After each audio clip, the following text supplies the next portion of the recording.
హల్లెలూయా! ప్రభువైన యేసుక్రీస్తు నామములో మీ అందరికీ నా హృదయపూర్వక వందనాలండి. ఎక్కడ వేసిన గొంగలి అక్కడే అన్నట్లు నా బతుకు తయారైపోయింది. ప్రతి విషయంలో వెనకబడే ఉంటున్నాను. విద్యలో, ఉద్యోగంలో, ర్యాంకుల్లో, ఆరోగ్యపరంగా, ఆర్థిక పరంగా ఏ రంగంలో చూసినా వెనకబడే ఉన్నాను. ఇక నా జీవితం మారదా అని అనుకుంటున్నారా? అయితే ఇది మీకోసమే.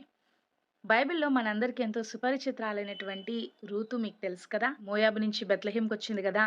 రూతు బెత్లెహేమ్‌కొచ్చిన తర్వాత తన కడుపు నింపుకోవడానికి, తన అత్త పోషణకై ఒక ఉన్నతమైనటువంటి వ్యక్తి యొక్క పొలములో పరిగె ఏరుకోవడానికి వెళ్ళిందంట.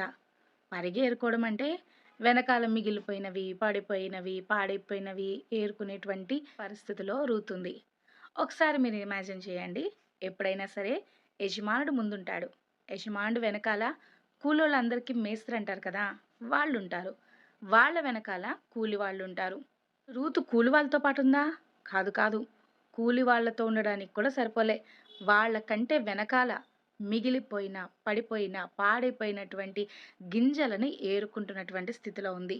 యజమానుడి కంటే, పనివాళ్ళ కంటే ఎక్కడో వెనకాలున్నటువంటి స్థితి రూతుది కదా! అయితే ఇదే రూతుని దేవుడెక్కడ నిలబెట్టాడో తెలుసా?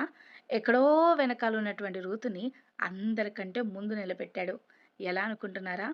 ఏ పొలములో అయితే తను వెనకాలుండి, అందరికంటే వెనకాలుండి, పడిపోయిన, పాడైపోయిన, మిగిలిపోయిన పరగ నేరుకుంటూ ఉందో, ఆ పొలము యొక్క యజమానుడైనటువంటి బోయాజుకి, ఆమెకి వివాహమైంది. యజమానునితో వివాహమైందంటే ఇప్పుడు ఆమెవరు? యజమానురాలు. యజమానురాలికి ఇక వెనకాలుండాల్సిన అవసరం ఏంటి?